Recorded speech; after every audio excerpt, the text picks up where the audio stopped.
Good evening student. ठीक है आप लोग। सबसे पहले तो बेस्ट ऑफ लक आपको आपके कल के एग्जाम के लिए। ज़्यादा परेशान ना हो, पेपर ठीक बना है, अच्छा हुआ है, अच्छा होगा आपका। ठीक है, ढेर सारे आशीर्वाद के साथ और आप पेपर खूब अच्छे से दीजिए। सारा पेपर आपका पढ़ाया गया है। आपका यह टॉपिक केवल रह गया था deviation of real gas from ideal behaviour. मैंने आपसे चूंकि पहले ही कहा था कि मैं इसका नोटिफिकेशन आपको दे दूंगा। ठीक है, मैंने आपको नोट्स ऑलरेडी भेज रखा है पीडीएफ के तौर पर। ठीक है, व्हाट्सएप वाले ग्रुप में गया हुआ है, उसमें आप चेक कर लीजिएगा एक बार और उससे मैच करके इसे पढ़ लीजिएगा। देखिए मैंने ऑलरेडी ग्राफ प्लॉट कर रखा है। सबसे पहले आइडियल गैस की बात करते हैं, जो हम लोगों का टर्म था क्या आइडियल गैस। आप यह पीछे जान चुके हैं। हम आपको बताया कि आइडियल गैस का इक्वेशन जो था PV = nRT, जहां पे P क्या था आपका एटमॉस्फेरिक प्रेशर था और V क्या वॉल्यूम था, N क्या नंबर ऑफ मोल था, R क्या गैस कांस्टेंट, जिसे यूनिवर्सल कांस्टेंट आप बोले थे, T एब्सोल्यूट टेम्परेचर आपका था। यह तो टर्म हो गया था। उसके बाद आइडियल गैस कहा किसे क्या था, ऐसे गैसेस जो क्या सभी टेम्परेचर प्रेशर पर बायल्स और चार्ल्स के नियमों को फॉलो करती हैं, उन्हीं को आइडियल बिहेवियर बोला गया। तो अब जरा देखिए, लेकिन कुछ गैसेज हैं जिसे क्या डेविएशन ऑफ रियल गैस, मतलब आइडियल और रियल दो टर्म है। एक आइडियल हुआ, आइडियल को एक और टर्म बोलते हैं परफेक्ट। परफेक्ट क्यों बोलते हैं? जो हर बात को मानता है, जो सबकी बात मानता है उसको परफेक्ट बोलते हैं। इम्परफेक्ट किसे बोलेंगे? जो बात किसी की सुनता होगा या किसी की नहीं सुनता होगा, वो उसके ऊपर डिपेंड है। तो रियल गैसेस को क्या बोला गया? Imperfect gas.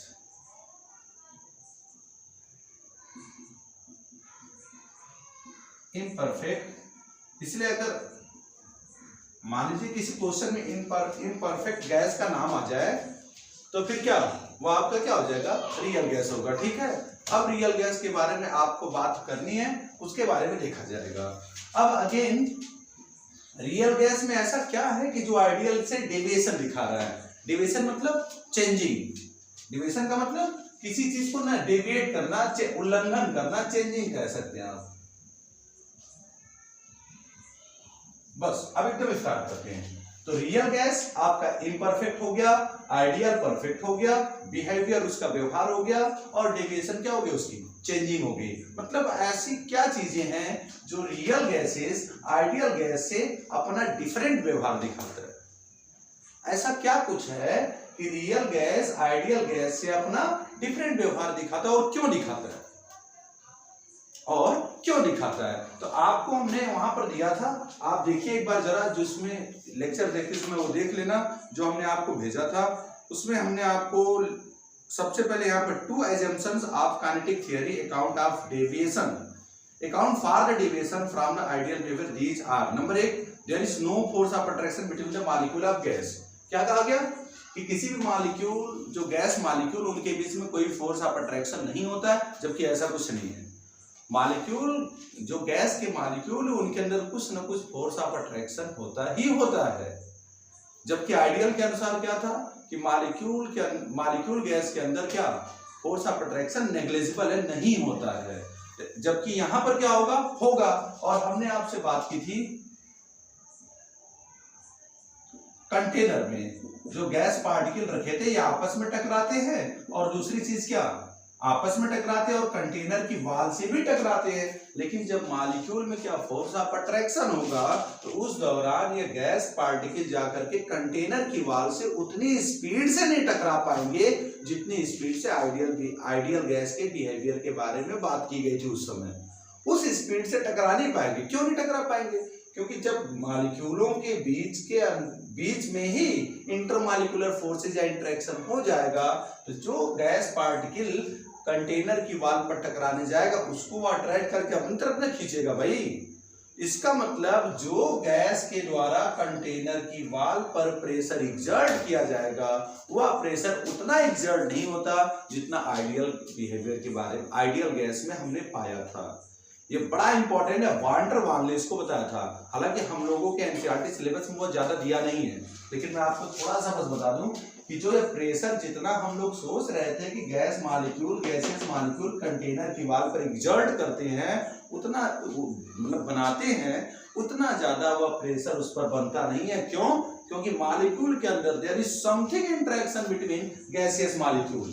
रियल गैसेस में ऐसा ही होता है, जबकि आइडियल गैसेस में क्या होता है, किसी प्रकार के इंटरेक्शन की नीड नहीं है। कहना सही है, लेकिन रियल गैस में ऐसा होता है। और जब इनके बीच में इंटरेक्शन होगा तो गैसियस पार्टिकल कहां पर, कंटेनर की वॉल पर जाएंगे, टकराएंगे जरूर, लेकिन उस स्पीड से नहीं टकराएंगे। और उस स्पीड से टकराने का तात्पर्य समझ रहे हैं, अगर उस स्पीड से नहीं टकराएंगे बल्कि स्लो टकराएंगे, इसका मतलब वो उतना प्रेशर एक्सर्ट नहीं कर पाएंगे जितना प्रेशर हम लोग सोच रहे थे।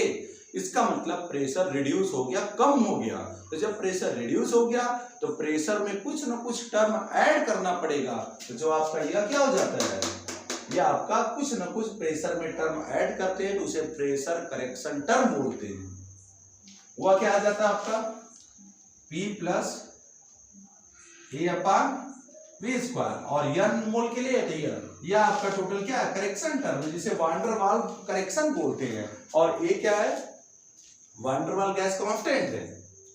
वान डेर वाल्स ने बताया था कि जो प्रेशर हमारा कम हो जाता है, क्यों कम हो गया, बात हो गई उस पर। इसका मतलब अगर हमें प्रेशर आइडियल के समान बनाना होगा, इसके बराबर बनाना होगा, तो हमें क्या प्रेशर में कुछ टर्म ऐड करना पड़ेगा। वह टर्म उन्होंने यह दिया।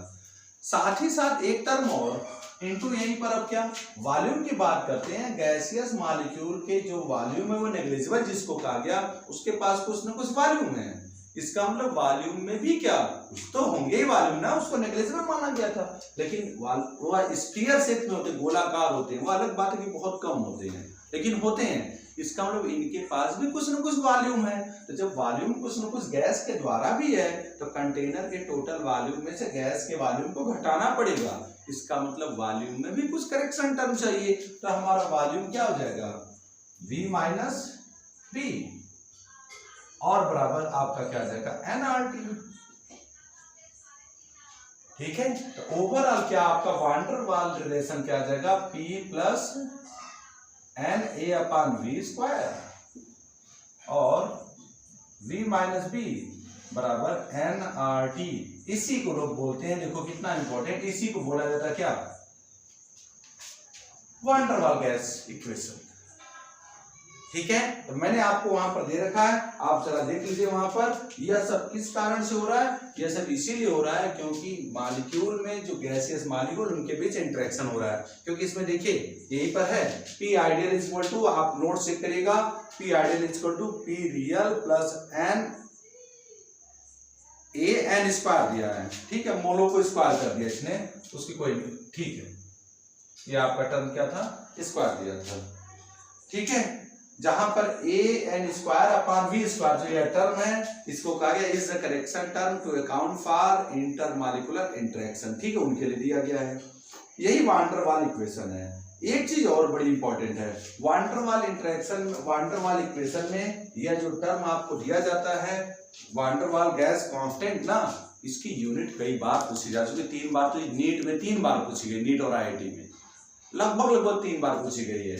इसके वान डेर वाल्स कांस्टेंट A और वान डेर वाल्स कांस्टेंट B की यूनिट पूछी जाती है। अब देखिए मैं आपको यहाँ दिखा दे रहा हूँ, चूंकि यह टोटल टर्म आपका क्या प्रेशर टर्म है, इसका मतलब इसकी यूनिट किससे रिलेटेड है, प्रेशर से। जो मैंने नोट्स भेजा बुक वाला उसमें देखिएगा, इज इक्वल टू प्रेशर। अब प्रेशर की यूनिट क्या होती है, एटमॉस्फेयर। तो अब यहाँ पर क्या हो जाएगा, इसका मतलब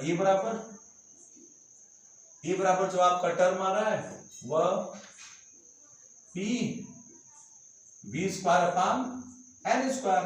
V क्या वॉल्यूम, वॉल्यूम मींस लीटर, और P ATM, और N क्या मोल। इसका मतलब A बराबर आपका जो रिलेशन आ जाएगा वह ATM, यूनिट आ जाएगी ATM litre square mole inverse. Very important, बहुत आसान है, लेकिन बस ये कि थोड़ा सा ध्यान देने की नीड है। हमने क्या किया, van der Waals gas constant A का फार्मूला यूनिट निकालने की, यूनिट कई बार पूछी गई इसलिए मैं इस पर जोर दे दिया। अभी हम लोग यहां पर आ रहे हैं। तो यहाँ पर क्या, यह टोटल टर्म आपका प्रेशर में तो करेक्शन है, इसका मतलब प्रेशर से रिलेटेड यूनिट आनी है, तो प्रेशर से रिलेटेड आने को हमने इज इक्वल टू पी लिख दिया। अब पी की यूनिट क्या होती है, एटीएम होती है, तो ए बराबर हमने क्या, या आपका वी स्क्वायर उसके साथ चला जाएगा, एन स्क्वायर उसके नीचे चला जाएगा, तो ए बराबर P V square upon n square, P मतलब एटीएम, वी मतलब लीटर, स्क्वायर लीटर स्क्वायर, और एन क्या मोल, मोल स्क्वायर ऊपर जगह इनवर्स हो जाएगा। इसी प्रकार से एक और करेक्शन टर्म जो बी कांस्टेंट है, यह इसकी भी यूनिट है ना। देखिए एक यहाँ पर हमने इसको स्टार लगा लीजिएगा, नोट कर लीजिएगा कॉपी में, क्योंकि आएगा कभी ना कभी आपसे टकराएगा जरूर केमिस्ट्री के पेपर में। अब इसी प्रकार से यूनिट ऑफ बी, यह क्या था, यूनिट ऑफ ए। भाई देख लीजिएगा लेक्चर, स्पेशली 11th वालों के लिए बनाया गया है, क्या पता कल के पेपर में हो, उसकी गारंटी हमारी नहीं है, ठीक है, इसलिए देखिएगा, इसको इग्नोर ना करिएगा। हाँ, ये नहीं कि नींद आ रही है तो सो जाए, कल का पेपर है, आज सोने की जरूरत नहीं है आपको, आराम से 2-3 बजे सोइएगा और उसके बाद आकर के पेपर दीजिएगा। लेट नाइट पढ़िए, अर्ली मॉर्निंग यानी कि हम जाग के पढ़ेंगे, कुछ नहीं जागोगे आप, सो जाओगे सुबह तक, ठीक है। जिसकी रोज की रूटीन है वह कर लेगा, बाकी आप लेट नाइट पढ़िए, पूरा तैयार करिए। आइए, हमसे बार बार आप पूछ रहे हैं कि पेपर में क्या है, तो पेपर में भाई आपका टॉपिक पूरा पढ़ा दिया गया है, एनसीईआरटी के एक्सरसाइज, क्वेश्चंस, थियरी, अब आपको इतना सिलेबस पढ़ा दिया गया कि अब आपको कोई भी पेपर दिया जाए 11th का, उसको आप सॉल्व करने के कैपेबल है, कुछ अपना आईक्यू इस्तेमाल करना है। हाँ, बैठ के मुस्कुराने से कोई काम नहीं होगा। अब यहाँ पर यूनिट ऑफ बी कैसे लिया जाएगा, देखिए, तो v माइनस आपका b बराबर, या आपका तो वॉल्यूम ही है टोटल ना जी, देख लीजिए वहां पर यह भी दिया है, यहां पर n मोल ले लिया है, n मोल के लिए क्या, यहां पर v माइनस n भी कर दिया गया है, तो यह आपका टोटल क्या, इसका मतलब यही दिया हुआ है, तो आपका यह टर्म आ जाएगा nv बराबर वॉल्यूम। और जब यह टर्म आ गया तो अब आपका देखिए b बराबर क्या आ जाएगा, वॉल्यूम अपॉन n आपका यहाँ डिनोमिनेटर में चला जाएगा, और यह टर्म आपका b बराबर तो वॉल्यूम लीटर है और मोल, तो क्या हो जाएगा भाई, लीटर पर मोल। देखिए मैच करिए, एन स्क्वायर यहाँ पर नहीं दिया आपका करेक्शन टर्म में, या हम स्क्वायर चूंकि देखिए वांडर वाले दिया, बाकी और कोई इसका वो तरीका नहीं है, इसलिए आप उसको ध्यान ही रखेंगे, नहीं ठीक है, एन इक्वल टू मोल। तो इस प्रकार से मैंने आपको जो डेरिवेशन बताया अभी तक, अब मैंने आपको यह बता दिया कि रियल गैसेस में, गैसेस के मॉलिक्यूल के अंदर कुछ ना कुछ वॉल्यूम होता है, इसलिए वॉल्यूम में करेक्शन करना पड़ेगा। इसमें कुछ ना कुछ इंटरनल इंटरेक्शन होते हैं, आपस में इंटरमॉलिक्यूलर इंटरेक्शन होते हैं, इसलिए वो उतना प्रेशर एग्जर्ट नहीं कर पाते जितना प्रेशर बर्तन की वाल पर एग्जर्ट होता था आइडियल के मामले में, क्योंकि वह क्या करते, खींच लेते, उस स्पीड से टकराने नहीं देते बर्तन की वाल पर, इसलिए उसमें भी कुछ करेक्शन टर्म करना पड़ा। तो हमारा पीवी इक्वल टू एनआरटी जो आइडियल इक्वेशन था, यह कुछ कन्वर्ट हो गया रियल गैसेस के लिए, इसमें यह आपका हो गया क्या, वान डर वाल इक्वेशन, और यहाँ पर ए और बी वान डर वाल कांस्टेंट कहलाते हैं, उनकी यूनिट हमने निकलवा दी आपको, देखिए यहाँ पर निकाल दी, और उसके बाद दूसरा हमने यहाँ पर निकाल दी, ठीक है, यह भी हो गया। ठीक, अब आगे चलते हैं, इसी का थोड़ा सा लेंदी हो रहा है, मैं इसी का दूसरा पार्ट भी वीडियो बना रहा हूँ, ठीक है, तो वीडियो बनाने के बाद तब उसके यह देख करके उसके बाद फिर मैं इसको डिस्कशन उसी में करता हूँ, ठीक है, थैंक यू।